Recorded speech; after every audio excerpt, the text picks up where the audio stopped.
बारूद के ढेर पर बैठे मिडिल ईस्ट में हर दिन एक विस्फोट और भारी बमबारी देखी जा रही है।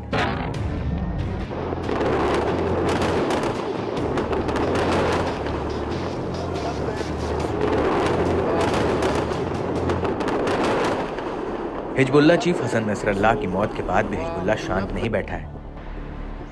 इजरायल और हिजबुल्लाह के बीच तनाव बढ़ता जा रहा है। एक दूसरे से बदला लेने के लिए दोनों देश युद्ध के उस चरम स्तर पर पहुंच गए हैं जहां से अब शांति का नामो निशान नहीं दिख रहा है।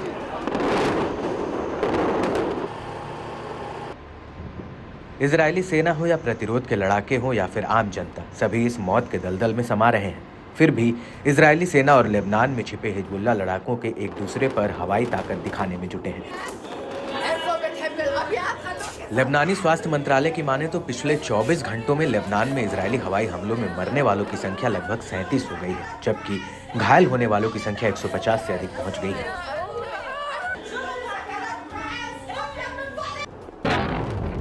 स्थानीय मीडिया के मुताबिक लड़ाके देर रात तक इजरायली जमीनी बलों से भिड़ते रहे। बीते 4 अक्टूबर की रात को हिजबुल्लाह लड़ाकों ने इजरायली जमीनी सेना पर नजर रखी।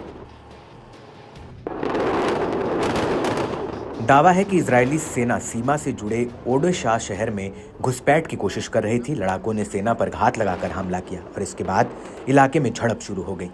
बताया जाता है कि इस दौरान कम से कम 9 इजरायली अधिकारियों और सैनिकों की हत्या हुई। बताया जा रहा है कि हिजबुल्लाह लड़ाकों और इजरायली सैनिकों के बीच जमकर गोलीबारी हुई। इस गोलीबारी के दौरान ही इजरायली सैनिकों के बीच एक बड़ा विस्फोट हुआ, जिसमें कई लोग मारे गए और घायल हो गए, जबकि बचे हुए सैनिकों को पीछे हटने के लिए मजबूर होना पड़ा। 5 अक्टूबर की सुबह डिसाह शहर में फिर से घुसपैठ की कोशिशों को अंजाम दिया गया। युवल बस्ती के पास इजरायली सैनिकों का एक समूह प्रतिरोध की ओर से लॉन्च रॉकेट हमले की चपेट में आया। इससे बस्ती में सायरन बजने लगे। आईडीएफ का दावा है कि दक्षिणी लेबनान में 4 दिनों तक चली उनकी कार्रवाई में हिजबुल्लाह के 20 कमांडर समेत 250 लड़ाके ढेर हुए। हिजबुल्लाह के लड़ाकों ने कफर गिलादी बस्ती में इजरायली सेना के एक समूह पर भी गोलीबारी की, जो कि लेबनान के कफर किला और ओडेशा शहरों के सामने अल जलील पैन हैंडल के पास है। सीमा के पास वाले शहर यारून के बाहरी इलाके में लड़ाकों ने इजरायली सेना की टुकड़ियों पर रॉकेटों की बौछार से निशाना बनाया गया। प्रतिरोध ने खुलासा किया कि घात लगाकर किए गए हमलों में 20 से ज्यादा इजरायली सैनिक मारे गए और घायल हुए। हालांकि इजरायली सेना और मीडिया ने इस पर फिलहाल कोई प्रतिक्रिया नहीं दी है। वहीं दूसरी ओर हमास ने इस बात की पुष्टि की है कि उत्तरी लेबनान में फिलिस्तीनी शरणार्थियों के शिविर पर इजरायल ने ड्रोन से हमला किया, जिसमें उसका एक सैन्य अधिकारी और उसका परिवार मारा गया। सईद अता अली अल कसम ब्रिगेड का नेता था। इस बीच ईरान के सुप्रीम लीडर अयातुल्ला खामेनेई ने कहा कि इजरायल कभी भी हिजबुल्लाह और हमास पर जीत नहीं दर्ज कर सकेगा।